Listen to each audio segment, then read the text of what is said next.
Every day I'm hustling, every day I'm hustling, every day I'm hustling, every day. What up, everyone? Welcome back to the channel. It's Nate Everyday I'm Hustling, and we got Pittsburgh in the house with us. What's up? Today, we're going to be talking about the market, guys. What is the market doing?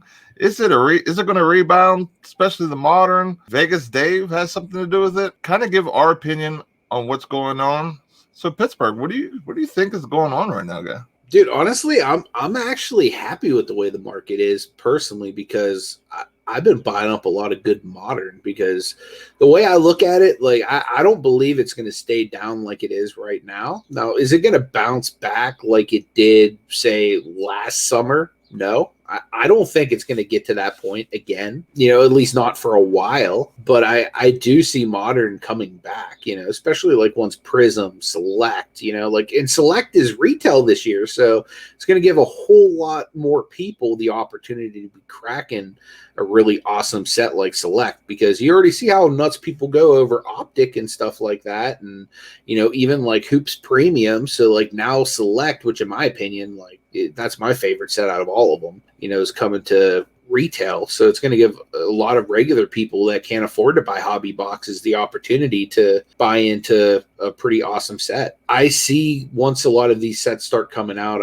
I really do see a lot of modern starting to bounce back. Now, I mean, some of the stuff Bowl Mania, that might be over. You know what I mean? Like we were talking about that before we went on the show, but with a lot of these grading companies changing up things, I think we're going to start seeing a lot of different things happening in the market. And I think you're going to start seeing a lot of people, especially on the investment side, starting to re-strategize kind of how they're going to attack the market and what they're going to go for and the kind of things that are actually worthy of their investments. So those are just a few of the overhead things that, I'm kind of seeing. Yeah, like whenever Vegas Dave came out with this video with Gary Vee, I think it put a little bit of scare into the market, and it kind of made people kind of think twice about what is going on. Switch over to vintage has been amazing. If you guys have bought into some of these guys before the huge plunges of prices going way up, you guys have definitely scored huge. If anyone who has bought a little bit of vintage here and there, that kind of just stashed away for the 401k or, for the PC, you guys did amazing. But I think it's a little bit of a combination of a couple things. I think a lot of it is some of the switch into the GOAT mania.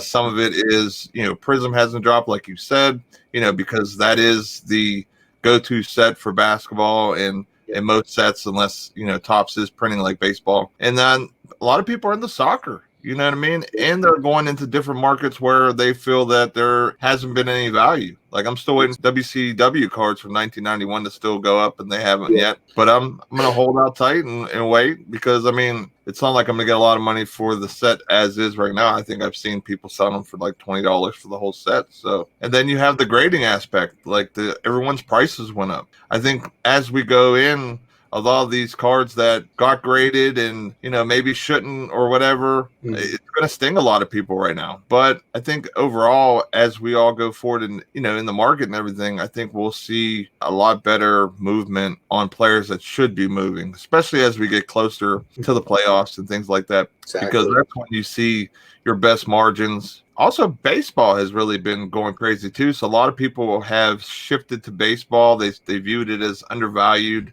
I know for me in Pittsburgh, we just don't know all the players. We know the Tatis and the Acuñas and stuff like that, but we don't know, the other prospects and stuff like that, because with baseball, there's just so many people. Yeah, definitely. But I really think the other thing, too, on the basketball side of things, like this draft class just it's not a sexy class. You know what I mean? Like, it's nice to go LaMelo chasing. You know what I mean? Like, for me, like, obviously, I want to get all of the Okoros. But there's a difference for me, personally. You might not feel this way, but there's a difference in me, personally, in opening up a 2021 product than a 1920 product. You know what I mean? Like there's just a difference in anticipation and excitement because, man, there ain't no Zion in here. There ain't no Ja. I mean, they're in there, but it ain't rookie cards anymore. Now we're talking like second-year cards that really aren't going to have the same value as the rookie cards. And now we're looking at a whole new rookie class, which, you know, in my opinion, there's some good guys in there. Like we've talked about, you know, the Tyrese Halliburtons that we like a lot. You know what I mean? The Okoros, the, you know, the big guys, the LaMelo Balls, the Wisemans, the Anthony Edwards. You know, there's some good players in the draft class, but it's just not as top heavy as the last couple have been. So I think that's another reason the excitement isn't super like, yay, modern. You know what I mean? It's like, it kind of feels like 2017 all over again. You know what I mean? Where it ended up being a really good draft class, but in 2017, it wasn't the sexiest draft class. Yeah, I think there are some guys that just need a little more time to develop. You know, Anthony Edwards definitely looks like a guy that can score on demand, but you know, he just needs to get his shooting a little bit better, you know, just also learn to play with teammates and things like that. Going from college to the NBA, it's a huge step. I mean, and also, like you were saying,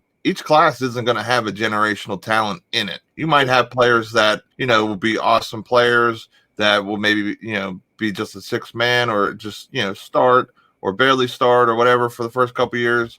You're not going to see Zions and Lukas in every draft class, but so far LaMelo Ball has impressed me. His way of playing the game, which is very Luka-like in a way, like with his passing, always looking to set up his teammates and do different things like that. And he's been definitely shooting well from three. I think he's definitely proven those doubters that didn't pick him first and second, like, hey, you probably should have. But I mean, the jury isn't out for those guys either. I think Anthony Edwards can still be a fantastic player.